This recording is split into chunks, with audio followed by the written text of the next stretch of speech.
안녕하세요，大家好，我是尼路。冬季特卖刚结束，再加上 Steam 的特价规则已经更改了，所以未来的每周特惠专栏呢，大家且看且珍惜啊，真的是非常的难找。不过有个好消息，就是因为上述的原因呢，所以这次的游戏大多数应该都是你没有看过的。那在这边特别感谢小帮手们的大力协助，我们废话不多说，就直接开始吧。第一款是 Road Warden 护路人，原价208打75折以后只需要156台币，在 Steam 上面有1000篇的96%压倒性好评，截止日期是到1月20号。先强调一下，这款没有关中，而且它的英文程度极度困难，补丁的话是有，但是不太好找。它算是一款基于文字的插图 RPG 互动小说游戏，故事设定在中世纪某个拥有独立人类定居点的神秘半岛上。那在这些部落之间往来呢，需要通过一大片的荒野，然而人类对这些区域则是一无所知，你有可能会遇到危险生物、强盗，甚至是怪物等等等等，非常危险。我们要扮演的是一个被强大商人雇佣的护路人，简单来说就是保镖啦。任务就是协助他把贸易通路给建立起来，扩大他工会的影响力。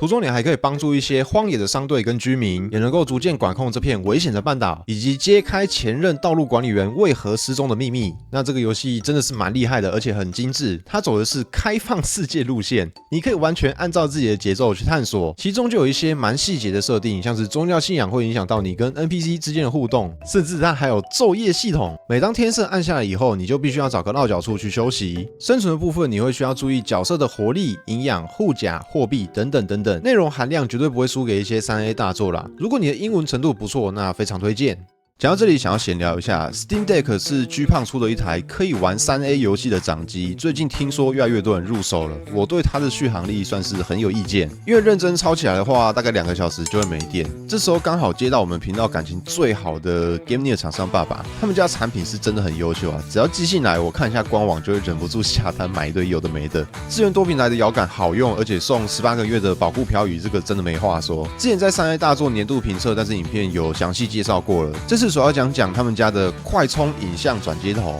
有 Switch 的人一定都有个困扰啊，就是那个底座大的跟砖头一样，要带出门旅行包根本就装不下。那这颗 Dark Charge 4超神，小小一颗就有65瓦，而且功能一大堆。现在最流行的氮化镓快充技术，充手机、充电脑、充平板、充 NS、充 Steam Deck 都超级快。每次住饭店看到超大电视摆在那边播新闻，真的都觉得很浪费。现在有这颗，我想干嘛就干嘛，打游戏、看影片、追剧都没毛病。至于 Steam Deck 的续航问题啊，有 Dark Charge 4也算是暂时性的解决了。不过这个掌机是真的重，而且很贵，反正都要装壳，就顺便介绍一下 Gaming 爸爸出的 Steam Deck 立架保护壳，吸震防滑，屁股还多一根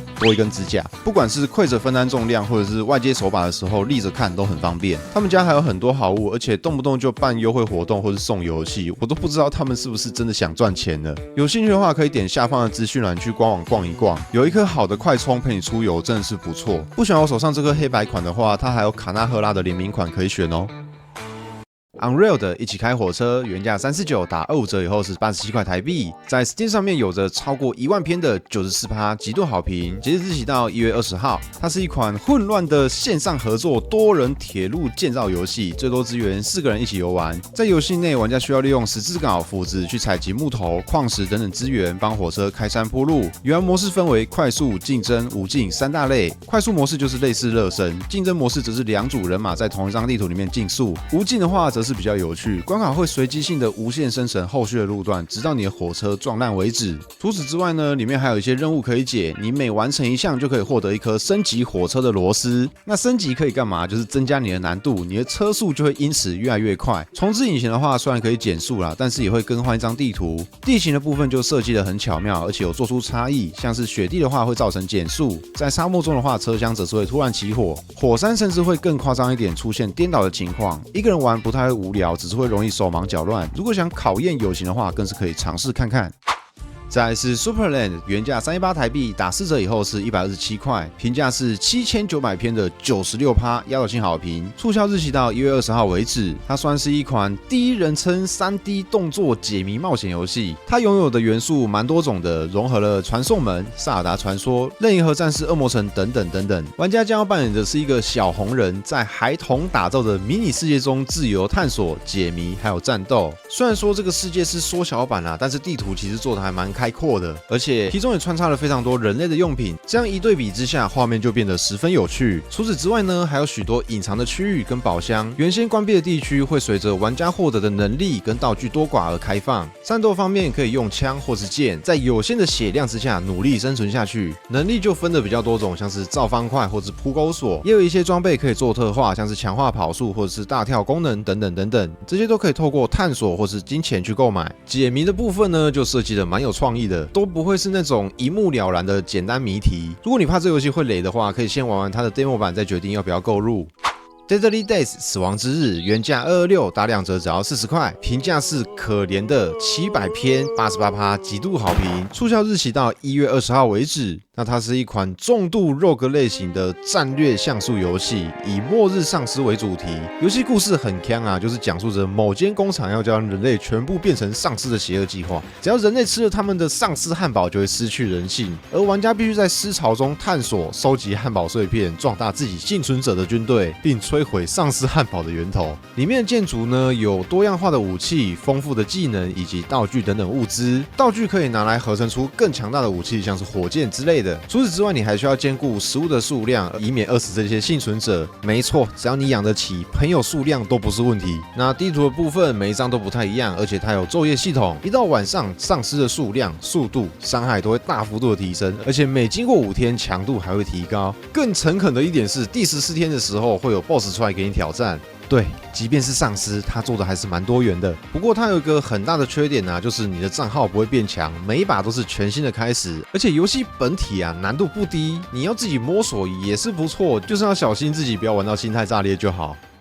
办公室冒险原价172，打25折以后只要43块台币，折价期限到1月20号。Steam 上面的评价是600篇的94%，极度好评。那么这是一款脑筋急转弯的点击解谜冒险游戏，主角是一位长时间待在办公室的大叔，工作相当无聊沉闷，每天都在同个位置重复敲打着键盘，一被发现离开座位就会被暴躁的主管破口大骂。某天突然一团不知为何物的红色气球飘进了办公室里，吸引了主角的目光。为了追逐那颗球而展开了逃离办公室的冒险。画风不要看它这样用几种单调的颜色去呈现，这凸显了这个工作环境的无趣，以及红色光球带来的新鲜感。还有一点是，不知道你们有没有注意到，办公室里的职员每个人都是蔬菜、水果跟动物的奇装异服，角色夸张且逗趣的举动，为这个游戏带来了很多滑稽的元素。解谜的部分大多都是利用拼图、谜语、图形推理等等，你需要跳脱正常的逻辑框架去思考，再透过滑鼠的点击，就能收集各物件以及和场景中的物品进行互动。整体来说，算是一款 CP 值很高的小品抒压游戏。再来是超级便宜的 Retrowave， 原价66块，打5折以后只要33块台币。Steam 上面有的评价是11000篇的96%，压倒性好评。那特价一样是到1月20号为止。它是一款复古赛车游戏，以霓虹灯、棕榈树以及电子音乐，带着玩家一同回到纸醉金迷的80年代。游戏刚开始只会有一辆车可以使用，玩家可以透过超车、逆向等操作获得金币。那金币可以用来升级性能、买新车，还能帮车上不同的烤漆。那主要有4种的游玩模式，分别是单向、双向、竞速跟高速炸弹。每一种规则和场景都会不同，而且地图非常多张，车辆也是十分多样。它没有什么复杂的操作，主要就是让玩家沉浸在复古的音乐里，悠闲的开着车。有兴趣的话，可以先到他们的 Steam 页面听个2首来参考参考。再来这款乌奇森林比较算是过渡期的游戏啦，原价318，打4折以后是127台币，在 Steam 上面有着1300篇的94%，极度好评，特别促销到11月17号为止。那它是一款以哥德式寓言和童话故事为背景的手绘工艺冒险游戏。虽然说是冒险啊，不过它没有什么战斗元素，多半是在解谜、拾荒、造东西、过剧情。你将要不断的调制咒语、酿造巫术，才能够解决旅途上各式各样的问题。地图的部分有沼泽、森林、闹鬼的宅邸等等，将近40张。游戏中的物品也是十分奇特，像是有毒的伞菌、蝾螈眼睛和一整瓶的恐惧等等等等，数量超过200多样。而且背包是没有数量限制的，所以非常适合有仓鼠症的玩家们。那我们前面提到的那个极少部分的战斗呢，也是做得不错啦。手段就是透过施法把讨厌的人变成青蛙之类的。故事采用碎片化的叙述方式，也有非常多支线，不一样的分支都改编自不同的童话跟寓言，所以整体玩下来会很有那种似曾相识但是又不太一样的新鲜感。再来是 Nova Drift 新型漂移，原价268打6折以后只需要160块台币，在 Steam 上面有着8000篇的96%压倒性好评。那特别促销是到1月17号为止，时间有限，所以要把握一下。它是一款以太空为主题的 Roguelike 射击游戏，它玩起来有点像那种街机的感觉，在融合了流派的构筑跟深度抉择的现代 ARPG 元素。玩家将要操控一台生物力学飞船，透过不断击败敌人，进而升级自己的机体。特色在于它有超过200种的模组，可以让游戏的流程非常的多样化。玩家可以打造属于自己独一无二的流派跟飞船。目前游戏内的翻译已经算是非常的本地化了，基础教学也提供了足够的资讯，可以快速的理解游戏 Rogue 加成的逻辑以及喷气式的移动姿势。没错，它的移动方式有一点点特殊，可能要习惯一下。我觉得这款特别厉害的点是，它虽然挂着弹幕射击 Roguelike 游戏，但是其实有一些流派啊是可以不用子弹的，靠机体去撞人，而且各模块的技能连锁方向啊还算是蛮广的。喜欢高自由构筑要素的玩家们可以考虑一下。